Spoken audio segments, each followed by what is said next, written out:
જય સ્વામિનારાયણ. ભક્તો, આજે આપણે સુબોધ સાગરની કથા સાંભળવાની છે.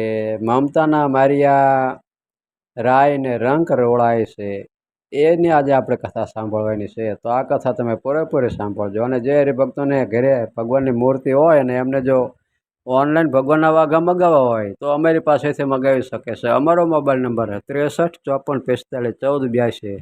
આ નંબરમાં ફોન કરીને વધારે માહિતી લઈ શકે છે. હવે આપણે કરવાની છે કથા સુબોધ સાગરની. મમતાના મારિયા રાય ને રંક રોળાય છે, આ અધ્યાયની કથા કરવાની છે. તો પૂરેપૂરી સાંભળજો. ઘનશ્યામ મહારાજની જાય. કેટલાક રાજાઓ પોતાના સીમાડાના ખોટ ફોટ એક આગા પાછા થાય કે પરસ્પર લડાઈઓ કરે, લોહીની નદીઓ વહેવડાવે, પણ તેને જોઈ પૃથ્વી હસ્યા જ કરે છે. ત્યારે મૂર્ખાઓ કેટલાય રાજા મહારાજાઓ મને મારી મારી કહી મૂકીને ચાલ્યા ગયા, પણ હું તો એની એ રહીશું. ખેડૂત હોય તેને જમીન પોતાની તો ન હોય, રાજની કે બીજાની હોય, પણ જો કોઈથી 2 આંગળ શેઢો દબાતો હોય તો મરવા અને મારવા તૈયાર થઈ જાય. ત્યારે જમીન કહે, ભાઈ, આ જમીનના ખેડનાર હજારો થઈ ગયા અને હજી થશે, છતાં તમે મારી મારી કરી કેમ લડી મરો છો? આમ કહી પૃથ્વી હસ્યા કરે છે. રાજા ભોજની સગીર અવસ્થામાં તેનો કાકો મુંજ રાજ્ય ગાદી પર રહી રાજ્ય વહીવટ ચલાવતો હતો. પણ રાજ્ય લાલસુ અને સ્વાર્થ અંધ બની આ રાજા સદાને માટે પચાવી પાડવાના ઈરાદાથી એમ રહેતું કે અત્યારે હું રાજવહીવટ સ્વતંત્રપણે કરું છું, રાજવૈભવ ભોગવું છું, પણ જ્યારે ભોજ મોટી ઉંમરનો થઈ રાજ્ય માગશે ત્યારે મારે રાજ્ય દેવું પડશે. કદાચ ન આપું તો મારા ઉપર બળજબરીનો ઉપયોગ કરીને પણ લઈ લેશે. અને અમીર ઉમરાવો અને પ્રજા વર્ગ પણ ભોજને સાચો રાજા જાણી તેની જ તરફેણમાં રહેશે. આ મારા રાજ્ય સુખને ભોજ જરૂર સ્વપ્ન જેવું બનાવી દેશે. માટે આની ઉંમર થયા પહેલાં જ આનું કાસળ કાઢી નાખો.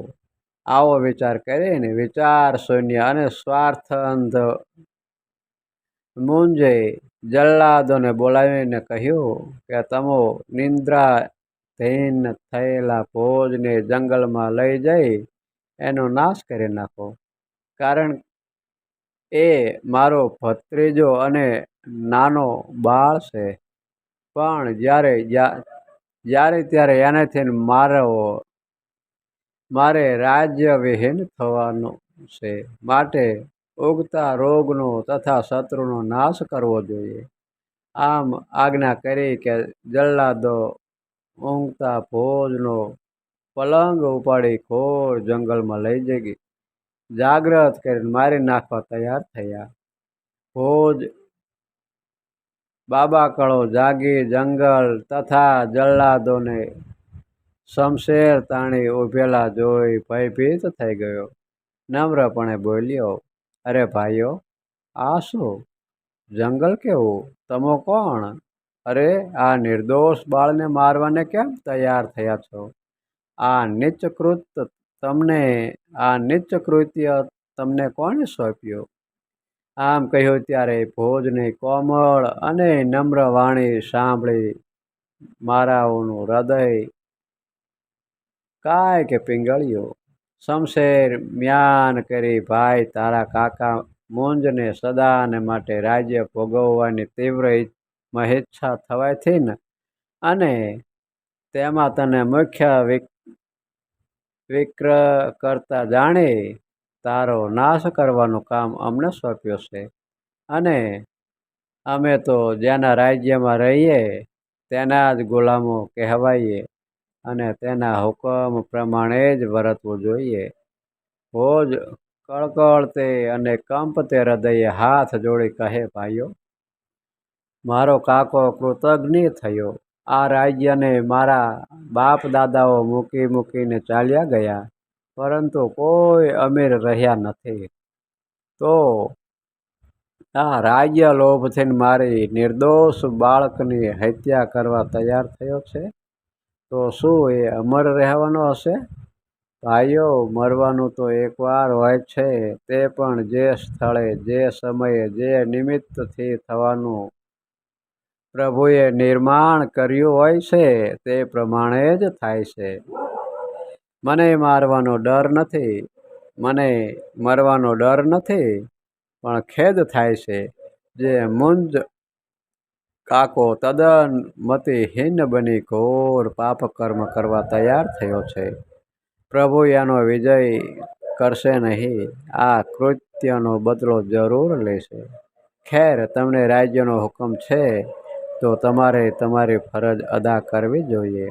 તેથી તમે કરશો. પણ એક પાંદડામાં શ્લોક લખી આપ્યો તે મુંજ કાકાને આપવા લઈ જવાની દયા દર્શાવશો? આમ જ્યારે બહુ કહ્યું ત્યારે મારાઓ કહે, ભલે, એ શ્લોક લઈ જઈએ, પણ અમને તેનો અર્થ સમજાવો તો. પછી ભોજપત્ર ઉપર નીચેનો શ્લોક લખી જલ્લાદોના હાથમાં આપીને કહ્યું કે આ શ્લોકમાં કાકા મુંજના હાથમાં આપજો. આમ કહી પોતાના કંઠમાંથી 9 શેરોનો મોતી હાર કાઢી મારાઓના હાથમાં આપ્યો અને કહ્યું કે બસ, હવે તમને સોંપાયેલું મારા નાશનું કાર્ય બજાવી તમે તમારી ફરજથી મુક્ત થઈ મને માર્યાની વાત મુંજને જાહેર કરશો. જલ્લાદો કહે, અરે બાલરાજા ભોજ, તમારે આ શ્લોકનો અર્થ અમને સમજાવવાનો બાકી છે. તે સમજાવો એટલે અમે અમારું કર્તવ્ય કરી રવાના થઈએ. ત્યારે ભોજ શ્લોકાર્થ સમજાવવા લાગ્યો. આ પૃથ્વી ઉપરથી ધનુજો અને દેવોના પણ અલંકાર રૂપ મહાન બળવાન માનધાતા હિરણ્યકશ્યપ, રાવણ, નહુષ, નળ અને યુધિષ્ઠિરાદિક મહાન સમર્થ રાજાઓ પોતાના રાજપાટ, સુખ સાહેબીને અને સમગ્ર પૃથ્વીને મૂકીને ચાલ્યા ગયા. સમુદ્ર ઉપર સેતુ બાંધનાર રમાપતિ રામચંદ્રજી પણ ચાલ્યા ગયા. તો હે મુંજ, તું શું રહેવાનો છે? અને આ પૃથ્વી શું તારી સાથે આવવાની છે? તો મને મારવાનો મહાઘોર કર્મ સાથી કરી રહ્યો છે. હવેથી આવા પાપ કર્મ કરીશ નહીં, પણ પુણ્ય કર્મ કરી પ્રજાનું પુત્રવત પાલન કરીને સૌની આશીષ મેળવજે. આવો આ શ્લોકનો અર્થ છે. હવે તમે તમારી ફરજ અદા કરો. આમ કહી ભોજ સ્વસ્તિક કાસને મૌનપણે બેસી ગયો. આ શ્લોકનો અર્થ સાંભળતા જ મારાઓના મન કુમળા થઈ ગયા. તેમણે ભોજને ન મારતા ઉલટી માફી માગી કે હમણાં તમે અહીં જંગલમાં ગુપ્તપણે વસો. અમે થોડા દિવસમાં તમને ક્યાંક પર રાજ્યમાં મૂકી આવીશું. એમ તેને આશ્વાસન આપી ચાલતા થયા અને ભોજને માર્યાની નિશાની બતાવવા એક હરણની આંખો કાઢી લઈને મુંજ પાસે આવ્યા અને કામ પૂર્ણ કરી આવ્યા એમ કહીને 2 આંખો મુંજના હાથમાં આપી. કુમળી આંખો જોવાથી મુંજનું મન કુમળું થયું અને મારાઓને કહે, ભોજે મરતી વખતે મને કંઈ પણ કહ્યું છે? મારાઓ કહે, કૃપાનાથ, બાળક ભોજે કંઈ કહ્યું નથી, પણ આ ભોજપત્ર પર કંઈક લખીને આપને અર્પણ કરવાનું કહ્યું છે. તે લ્યો.